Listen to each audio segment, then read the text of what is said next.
It is said that there are always three kinds of people in any given society. This threefold distinction has been noted and made by notable sociologists and public intellectuals.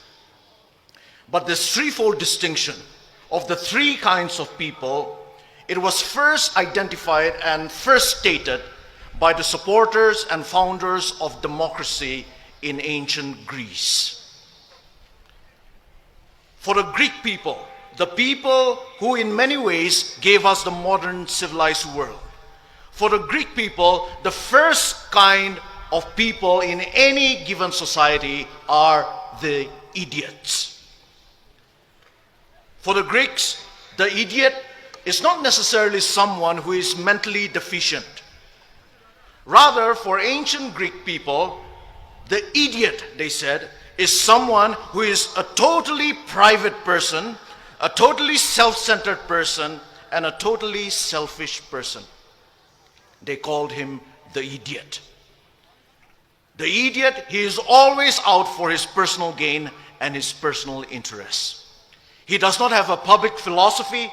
He has no knowledge, no skill, no character, and no virtues to be able to live and to be able to contribute in a flourishing society and community. He's all out for his personal pleasures and for his personal treasures. And the Greeks said that the idiot was just an upgraded barbarian. The first kind of person, the idiot. But the Greeks also said that there is a second kind of people in any given society. And the Greeks called these people the tribes people. When we say tribes people, we don't necessarily mean the fact of belonging to a certain tribe, which is a good thing. But when they use the word tribes people, the Greeks meant a tribal and a tribalistic mentality. And the Greeks said that tribes people are those people who are not able to think beyond their small tribe or their small groups. For tribes people, their primary allegiance, their only allegiance, and their ultimate allegiance is to their tribe. Their tribe is their God, and their religion is tribalism. And tribes people, the Greeks said, are always afraid of things that are different, that are a little alien to them. They are always suspicious and fearful. And they always dealt with different people and difficult situations with intimidation, with force, and with violence.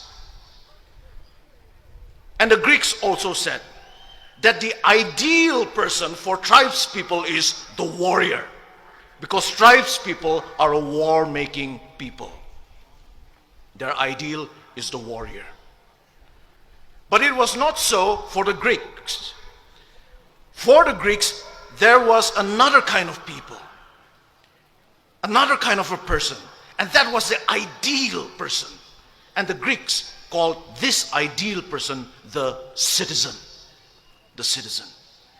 And here when we use the word citizen, we are not talking about legal status or political status. We are talking about the idea and the ideal of citizenship. And who is the citizen?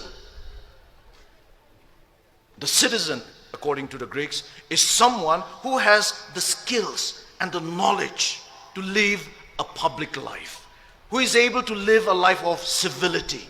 The citizen recognizes that he or she is a member of a commonwealth and thus strives for the common good. That is the citizen.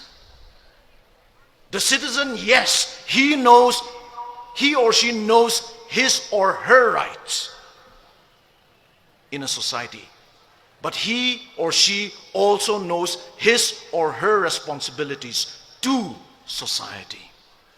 The citizen can fight for his rights, but always with an awareness of and with a respect for the rights and interests of others, of their neighbors. of the smallest of minorities, and of the worst of their enemies. And it is citizens, the Greeks said, that make up a civilized society. Because citizens settle their differences with civility. So they produce a civilized society. A society that truly lives up to the meaning of the name society. Society literally means friendship and friendliness. That is the threefold distinction that the Greeks have given us. That is the choice that each and every individual, wherever he or she may be, has to make in a society. And I believe that that is the choice that starkly faces us Naga people today. Will we be idiots living only for ourselves? Will we be tribalistic tribes people, unable to think beyond our tribes and our small groups? Or will we be citizens? Citizens in the best sense of the word. Today, on this historic day, I believe I want to make my choice. And I also believe that you will want to make your choice. And I hope you and I will take that right choice.